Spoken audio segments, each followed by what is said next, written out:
Assalamualaikum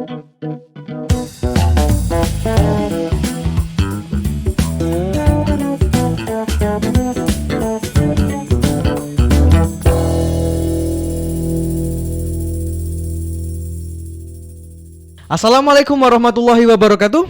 Kawan Nurani sekalian, kembali lagi di Nurani Talk. Meniti ilmu, memacu amal, menggali hikmah. Asik. Bersama saya kembali Muhammad Nadif Robani dari Yayasan Rumpun Nurani. Kita kedatang narasumber nih, yaitu Bang Imam, jauh-jauh dari Palembang ya Bang? Dari Pontianak. Oh, Pontianak. Saya baru pulang kampung dari Jambi. Oh, dari Jambi. Berarti dari mana-mana nih Bang ya? Iya. Nah, ini kita gimana kabarnya Bang Imam nih? Alhamdulillah sehat walafiat. Alhamdulillah. Sampai Jogja kapan nih Bang? Tadi dari bolak-balik dari Pontianak, Jambi. Saya sampai di Jogja itu kemarin malam. Itu perjalanan dari mana aja tuh Bang berarti Bang? Perjalanan dari Jambi ke Jakarta naik pesawat, lalu dari Jakarta ke Jogja naik bis. Semangatnya masih muda sekali nih Bang ya. Ya, karena saya memang lebih muda dari antum. Aduh. Dilihat di layar podcast kan. Saya terlihat lebih tua sekali ya. Ini juga kita kawan Nurani sekalian, kita mengucapkan bela sungkawa terhadap meninggalnya sosok ibunda Bang Imam dan sosok kakek ya Bang Imam. Ya, kakek dari istri. Kakek dari istri dan ibunda. Mungkin gimana Bang setelah kejadian ibu meninggal, ataukah ada down sedikit atau mungkin bisa diceritakan Bang? Kalau setelah ibu meninggal, ya sama seperti tagline-nya Rumpun Nurani ya. Meniti ilmu, memacu amal, menggali hikmah. Gila. Jadi perjalanan saya pulang ke Jambi ketika ibu saya meninggal, ya 3 perjalanan itu. Perjalanan yang pertama saya belajar bahwasanya yang namanya meninggal itu pasti. Yang kita belum tahu adalah bagaimana cara meninggalnya, kapan meninggalnya, dan di mana meninggalnya. Bicara kapan dan di mana itu sudah haknya Allah untuk menentukan. Bicara bagaimana itu juga haknya Allah. Yang bisa saya lakukan adalah bagaimana saya menggali hikmah dari peristiwa meninggalnya ibunda kandung saya, dan juga bagaimana saya bisa memacu amal sepeninggal beliau. Jadi ketika saya sampai, kalau ditanya sedih, sangat sedih pasti Mas. Tapi yang saya lakukan adalah apa? Saya meng-cross check, memvalidasi kepada saudara-saudara yang ada di Jambi, memvalidasi kepada teman-teman dari ibu, bahwasanya bagaimana proses meninggalnya ibunda. Apa yang dilakukan 1 hari sebelum meninggal, terus apa pesan yang ibunda sampaikan. Apakah itu ke saudara ataupun lewat teman-teman atau lewat siapapun.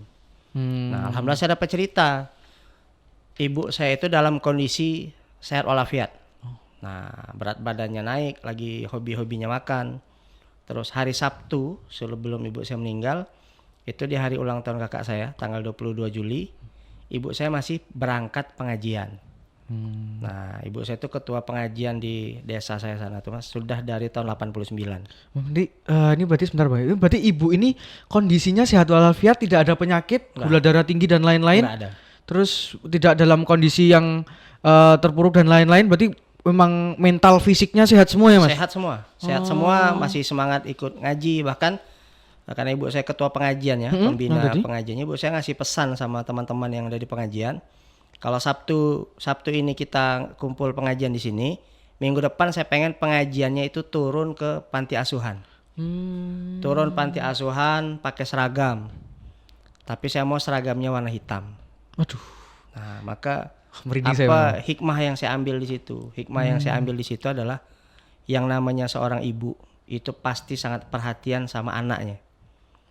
Nah, dan yang namanya seorang ibu ketika anaknya sudah besar, sudah merantau, sudah punya kehidupan masing-masing, maka semua anak-anak yang ada di Indonesia atau yang ada di sekelilingnya itu adalah anaknya. Maka beliau ya memberikan perhatian yang sangat baik sama seluruh anak-anak yang ada di sekitarnya. Jadi bukan anaknya sendiri aja ya Bang? Bukan Jadi hanya kepada anak kandung, tapi seluruh anak-anaknya. Jadi ada anak biologis, ada anak ideologis. oh itu Bang. Nah, Mungkin bisa dijelaskan Bang, biar kawan Nurani juga tahu. Ya, kalau anak biologis itu kan lahir dari rahim ibunya, keluar. Tapi kalau anak ideologis itu anak yang punya ideologi, melanjutkan ideologi dari orang tua kita. Anak-anak yang memang dididik sama ibu saya di pengajiannya, di lingkungan sekitar, yang melanjutkan hal-hal positif yang sudah dikerjakan sebelumnya. Nah, kalau sekarang itu kan banyak Pak Soekarno, anak biologisnya kita tahu. Ada Bu Mega dan lain sebagainya. Tapi anak ideologisnya Pak Soekarno itu banyak sekali di Indonesia. Ideologi beliau masih dipakai, semangatnya dan lain sebagainya. Gitu juga dengan pemimpin-pemimpin yang ada di dunia. Maka saya ada istilah anak biologis dan anak ideologis. Jadi kepada siapa kita sekarang belajar, apa hal baik yang sudah dilakukan, ya tugas kita adalah melanjutkannya. Betul. Gitu. Nih menyambung untuk pertanyaan selanjutnya. Nah, setelah ibu tiada, itu kan tadi Bang Imam sudah menjelaskan ada anak biologis dan anak ideologis. Betul. Nah, bagaimana cara Bang Imam melanjutkan amal-amalan yang seperti ibu Bang Imam telah lakukan? Kalau saya secara pribadi saat ini juga punya anak ideologis juga. Ya. Jadi ada anak-anak muda di Kota Pontianak yang memang sering silaturahmi, kita sering duduk bareng, nggak hanya duduk di majelis, tapi juga kita duduk santai. Apa yang kita bicarakan bagaimana caranya menjalankan kehidupan sebagai anak muda. Jadi saya ada dampingi pengusaha supermarket, ada pengusaha pakaian, ada pengusaha di dunia multimedia, yang mereka masih bertanya, Bang, nih saya sudah berumah tangga sekian tahun, apa yang harus dipersiapkan? Lihat dari kondisi yang mereka terjadi sekarang, apa saran dan masukan? Nah itu sudah ada dan sudah berjalan bertahun-tahun. Itu seperti warisan keluarga lah. Jadi kami memang hobi mencari anak muda, talent yang kita bisa ajak kolaborasi, kita bisa titipkan ideologi positif kita untuk dilanjutkan perjuangannya. Nah itu sudah saya kerjakan di Pontianak, insya Allah akan terus dilanjutkan karena ibu saya mengerjakan itu sampai dengan H-1 kematian. Nah, betul. Jadi artinya ya saya lanjutkan sampai akhir hayat insya Allah. Minta doanya nih Mas. amin. Semoga kawan Nurani juga tolong mohon doakan anak-anak ideologis di Pontianak Bang Imam yang tadi setelah diceritakan, semoga menjadi anak bapak-bapak yang punya ideologis yang sama seperti Bang Imam. Amin. Kembali lagi ke ibu Bang Imam, mungkin peran ibu dalam kehidupan Bang Imam seperti apa ya Bang Imam? Perannya ibu, cara mendidik dan lain-lain.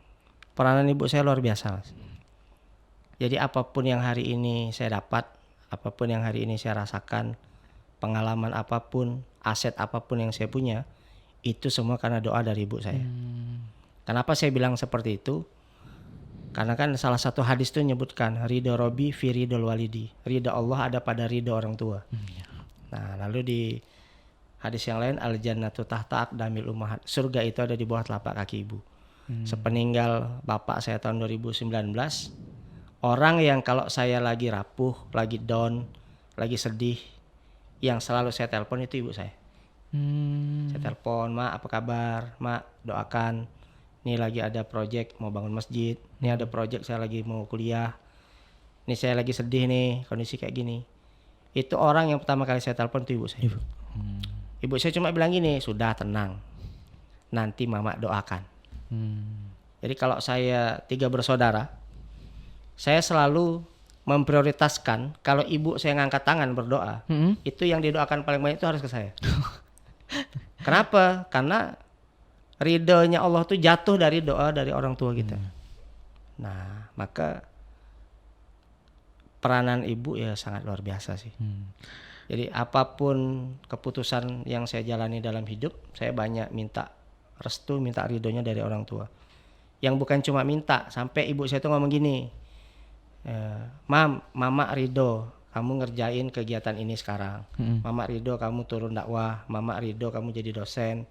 Mama ridho kamu jadi pembicara. Mama ridho kamu jadi konsultan. Apapun yang ibu saya sudah bilang sampai dengan kata ridho, itu yang saya teruskan.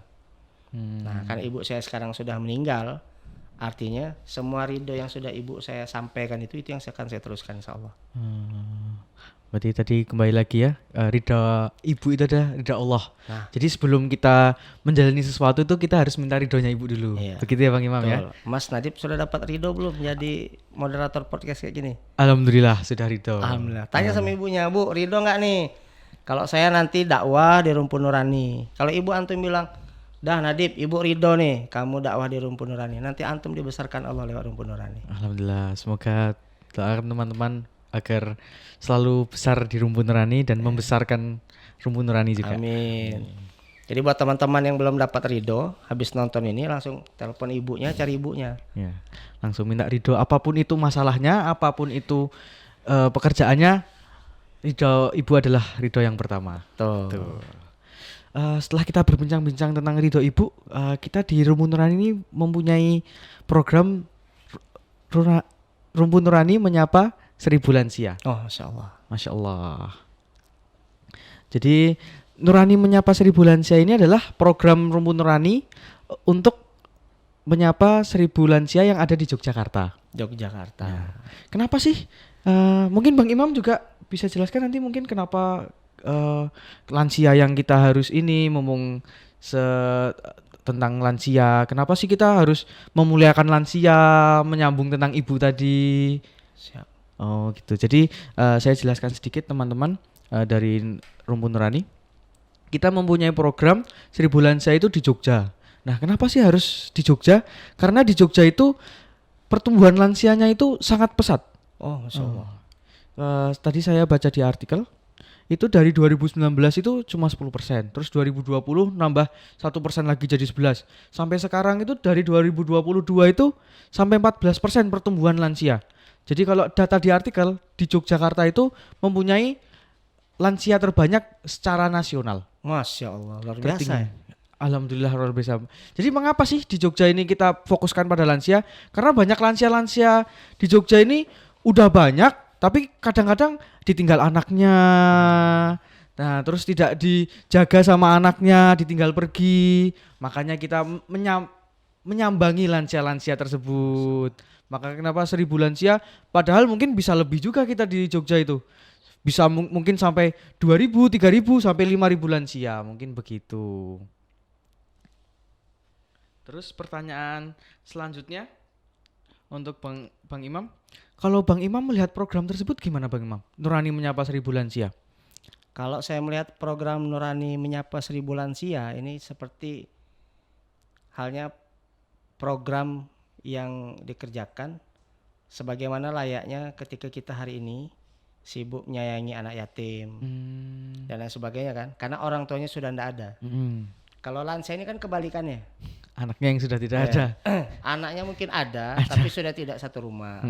Anaknya mungkin masih ada tapi memang mungkin beda kegiatan, beda kota, beda tempat, bahkan mungkin ada yang pembiaran dan lain sebagainya. Jadi kalau ngelihat data dari pertumbuhan lansia ini kan tidak mungkin seseorang dilahirkan langsung lansia kan. Berarti kota Jogja ini jadi kota yang ramah terhadap orang-orang pensiunan. Iya betul. Iya kan? Udah kerja keliling Indonesia, keliling dunia, pas pensiun dia senangnya di Yogyakarta. Maka lansianya bertumbuh. Maka berita baik sebenarnya untuk anak-anak muda di Jogja. Satu, ya seperti saya, bapak saya enggak ada, ibu saya enggak ada. Kemana saya berbakti? Kalau orang yang tidak punya anak, dia bisa ngurusin banyak anak yatim. Tapi kalau kita, orang tua kita sudah meninggal, gimana cara kita membalas budi baiknya? Perlakukanlah dengan baik orang-orang tua yang ada di sekitar kita. Nah ini masuk juga di bab birrul walidain juga nih Mas. Karena yang namanya lansia ini, satu, dia kaya akan ilmu, itu udah jelas. Karena dia punya banyak pengalaman. Yang kedua, kaya akan hikmah. Karena dia sudah banyak menjalani asam garam kehidupan, dia pasti banyak punya cerita-cerita menarik selama hidupnya.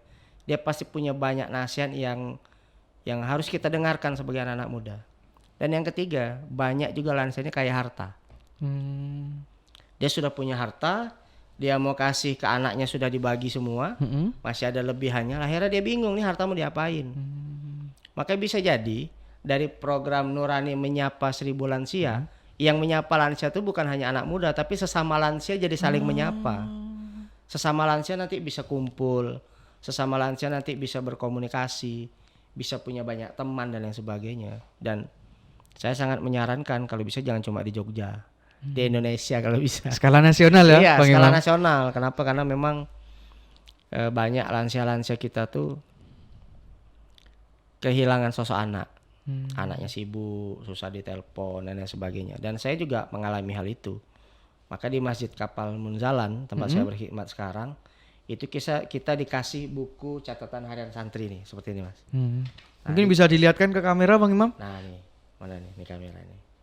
Jadi di buku catatan harian santri ini saya ngisi kemarin sebelum Idul Fitri. Di sini ada aktivitas harian untuk birrul walidain. Nih. Jadi kami diajarkan bagaimana caranya kita berbakti sama orang tua. Yang pertama contoh meminta maaf, mengucapkan terima kasih, mendoakan, minta ridho, memberikan hadiah terbaik, dan ini ditulis setiap hari. Artinya apa? Untuk bisa berbakti sama orang tua itu perlu latihan, perlu istiqomah. Nah, untuk anak-anak yang orang tuanya sudah meninggal dunia, kita mau latihannya kemana? Ya latihanlah di sini di program Nurani Menyapa Seribu Lansia. Biar apa di sini? Di sini kan aktivitas saya ini belanja, mendoakan, terus video call. Maka harapannya program Nurani Menyapa Seribu Lansia bukan hanya sekedar sebuah kegiatan, tapi satu orang anak muda juga bisa memainten berapa orang tua, berapa lansia yang dia akan rutin minta doa, rutin silaturahmi, rutin minta doa restu dan lain sebagainya. Kenapa? Karena banyak orang-orang tua kita ini juga pengen mendoakan anak-anaknya. Nah, kalau kita tidak bisa jadi anak biologisnya, minimal kita bisa jadi anak ideologis. Anak ideologis gitu. Mungkin gitu. Mungkin pertanyaan selanjutnya, kalau menurut Bang Imam, apa hadiah terbaik untuk orang tua yang kita bisa berikan? Maupun orang tua, mungkin tadi ada anak ideologis, mungkin ini ada orang tua biologis, orang tua ideologis yang kita bisa sambangi, kita bisa kasih. Mereka tidak punya kedua anak atau misalkan tidak punya anak-anak, kita bisa menyambangi mereka, meminta restunya mereka gitu. Jadi apa Bang Imam? Hadiah terbaik. Hadiah terbaik. Oke. Rasulullah SAW tuh bersabda, "Idza matal insanu in khota anhu amaluhu illa min salasatin." Ketika seorang anak Adam meninggal dunia, maka akan tetap mengalir pahala kepadanya melalui 3 cara. Apa yang pertama? Illa min sodakotin jariyah. Beramal jariah. Kita berwakaf, tidak egois. Ini saya sedekah ya, saya sedekah atas nama ibu saya, almarhumah. Saya sedekah atas nama bapak saya. Saya ikut program Nurani Menyapa Seribu Lansia atas nama almarhum bapak dan ibu saya. Tuh. Saya ikut program pembangunan masjid, pembangunan pesantren atas nama orang tua saya. Biar apa? Ngalir juga pahalanya untuk orang tua. Itu hadiah terbaik. Ilamin sodakotin jarah. Yang kedua, au ilmun yuntafa'u bihi.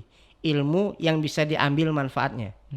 Saya usia 39 tahun, Allah titipkan ilmu di bidang manajemen, di bidang dunia perbankan, di bidang public speaking, dan ilmu-ilmu yang lain. Nah, ilmu-ilmu yang bermanfaat tadi diajarkanlah kepada anak-anak muda. Itulah tadi anak-anak ideologis. Jadi dengan ilmu yang kita ajarkan ini tadi, diambil manfaatnya, ngalir juga pahalanya untuk orang tua. Kita niatkan, ya Allah nih saya mau ngisi materi tentang public speaking. Semoga apa yang saya kerjakan jadi amal soleh, ngalir pahala untuk orang tua saya. Nah, lalu yang ketiga, awaludun solih yada'ullah, doa dari anak yang soleh. Nah, bicara awaludun ini bukan hanya anak kandung, tapi anak-anak yang pernah kita urus. Jadi ibu saya punya teman, ibu saya punya murid dan lain sebagainya. Bagaimana kegiatan amal soleh yang ibu saya lakukan waktu masih hidup di kota Jambi, mimpin pengajian, ngajarin sholawat dan lain sebagainya, itu tetap dilanjutkan sama murid-murid ibu saya yang sekarang. Dan bagaimana lewat kegiatan saya setiap hari sekarang, apa ilmu-ilmu yang ibu saya lakukan sekarang, itu saya panjatkan doa untuk beliau. Nah, jadi kalau ditanya apa hadiah istimewa, 3 ini. Karena ibu saya masih sudah meninggal dunia. Tapi bagi yang orang tuanya masih hidup nih, nah, teman-teman semua, apa hadiah terbaik? Tanya sama ibu. Hadiah terbaik buat orang tua kita adalah waktu. Kalau kita biayain umroh, itu nominalnya bisa ketahuan. Kalau kita kasih tas, itu ada harganya. Dan bagi saya Mas, sesuatu yang ada harganya atau bisa dinilai itu terbatas. Jadi rezeki yang kita berikan itu terbatas. Tapi kalau yang namanya waktu, perhatian, itu tidak terbatas. Dan itu yang paling mahal yang dibutuhkan sama orang-orang tua kita sekarang. Banyak anak-anak kita sekarang kalau mau pergi dari rumah, ketemu teman suka tos kan, Iya. salaman, bro apa kabar, kita peluk segala macam. Pertanyaannya, ketika mau pergi dari rumah, ayahnya masih hidup, ibunya masih hidup, ada nggak cium tangan? Ada nggak meluk ibunya, meluk bapaknya? Pak, izin ya, aku mau pergi ke sini. Nah, itu hadiah terbesar untuk orang tua. Dan kadang-kadang ya banyak anak-anak muda sekarang sudah kehilangan tuh. Dan orang tua sekarang banyak kehilangan momen-momen seperti itu. Gitu. Mungkin untuk penutup ini Bang Imam, Siap. mungkin pesan-pesan Bang Imam untuk semua orang agar berbakti kepada orang tua. Gimana nih, tadi kan sudah dijelaskan tentang waktu dan lain-lain. Gimana biar mereka tuh lebih terenyuh bahwa orang tua yang masih ada itu diluangkan lagi waktunya. Orang tua yang meninggal itu ditambah amal-amal jariahnya. Terus mungkin pesan-pesan itu Bang Imam. Kalau pesan saya untuk anak-anak muda sekarang, mumpung orang tuanya masih hidup, yang pertama banyak-banyak minta ridhonya. Kalau antum punya mimpi apapun, sampaikan ke ibumu, sampaikan ke bapakmu, minta ridhonya. Syukur-syukur ibu tuh menjatuhkan ridhonya secara lisan. Nah, saya ridhoin antum dakwah, saya ridhoin antum menikah, saya ridhoin antum punya usaha, saya ridhoin antum kegiatan ini, kegiatan ini, kegiatan ini.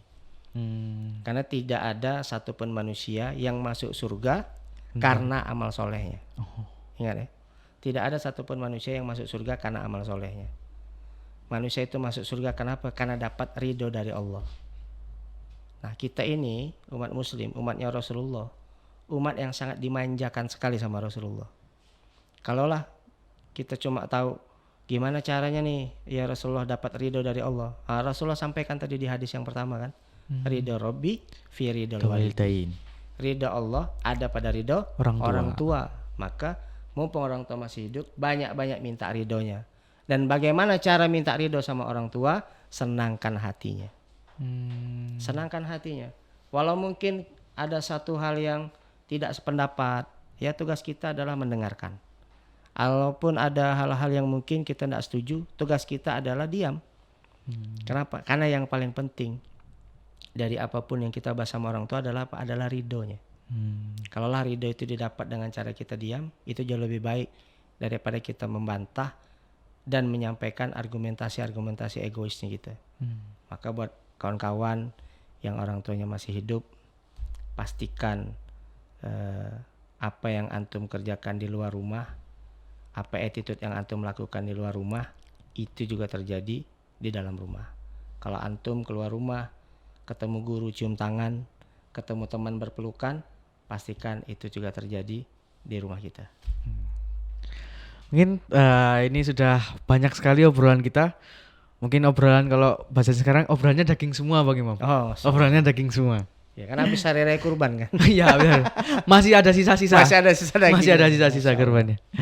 Mungkin terima kasih atas kedatangan yang Bang Imam telah menjelaskan tentang bagaimana cara kita memperlakukan orang tua kita, bagaimana kita harus, apa yang kita harus dapat dari orang tua kita yang tiada dan tiada. Terus juga kita harus punya anak ideologis dan anak biologis. Begitu banyak poin-poin yang bisa kita ambil kawan-kawan. Mungkin kalau misalkan kawan-kawan tertarik dengan kegiatan RN, kita bisa lihat di sosmednya, di Instagram atau di TikTok, di Nurani #Rumpun Nurani, Instagram dan TikToknya. Kita banyak sekali kegiatan-kegiatan yang di sini. Kita cuma salah satu dari kegiatan itu adalah Nurani menyapa 1000 lansia. Tapi banyak sekali kegiatan-kegiatan yang kita lakukan dalam Rumpun Nurani tersebut. Masya Allah. Berkah. Amin insya Allah amin. Nah, kita tutup dengan salam dulu. Assalamualaikum warahmatullahi wabarakatuh. Waalaikumsalam warahmatullahi wabarakatuh. Sudah mengganggu waktunya. Bang Imam ini juga orang sibuk dari Pontianak. Begini. Kita tutup dengan tagline kita, meniti ilmu, memacu amal, menggali hikmah. Assalamualaikum warahmatullahi wabarakatuh. Waalaikumsalam warahmatullahi wabarakatuh.